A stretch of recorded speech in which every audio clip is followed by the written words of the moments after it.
Ignore these signs. Number 5. Swollen ankles, feet, or hands.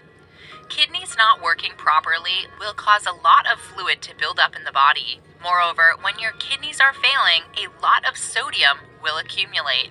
All these will lead to swollen legs, ankles, feet, or hands. However, the swelling of the extremities can also be a sign of liver, heart, or chronic vein diseases.